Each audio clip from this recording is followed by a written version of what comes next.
You know that quiet panic when you sit down, stare at a page, and your brain suddenly forgets how to think? You aren't broken, and you aren't lacking discipline. Your brain is operating exactly as it was designed to.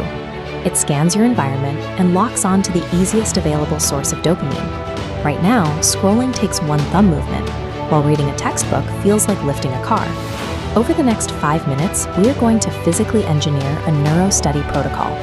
Step 1 is stopping the fight against your biology, and Step 2 is learning to manipulate the exact system your brain uses to get distracted.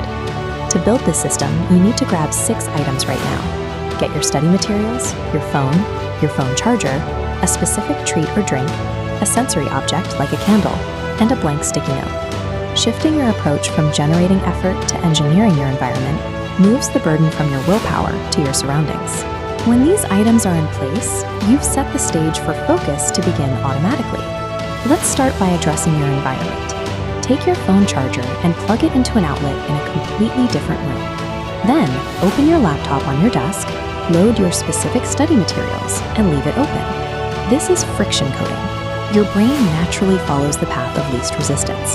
When you add a 5-second physical barrier to grabbing your phone, but leave your textbook open, that textbook suddenly becomes the easiest option available.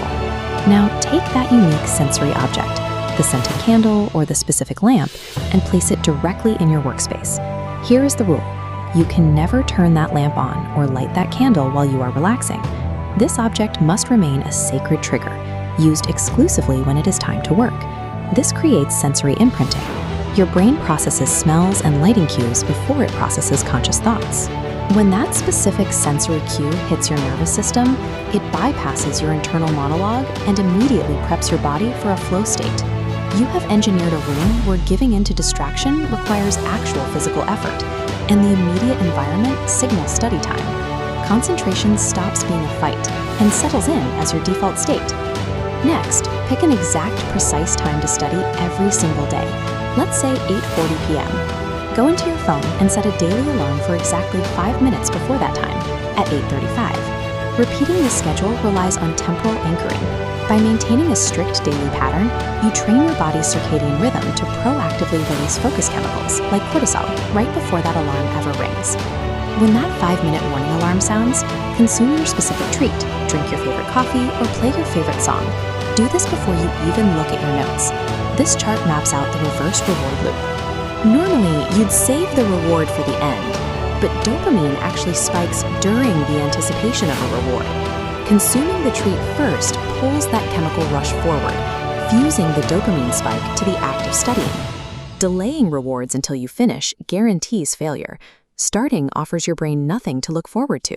Front-loading the reward makes the initiation of effort neurologically addictive. Standard advice tells you to push through exhaustion just to finish a chapter or hit an arbitrary page count. We are going to do the exact opposite. Stop your study session deliberately right when you hit a concept that genuinely interests you. Leave the book completely open on your desk and walk away. This illustrates the Zeigarnik effect. Gray shapes represent completed tasks your brain has dropped. Your subconscious rejects open loops. That pulsing open shape represents an unfinished concept. Your brain will actively connect lines and process it in the background while your conscious mind rests.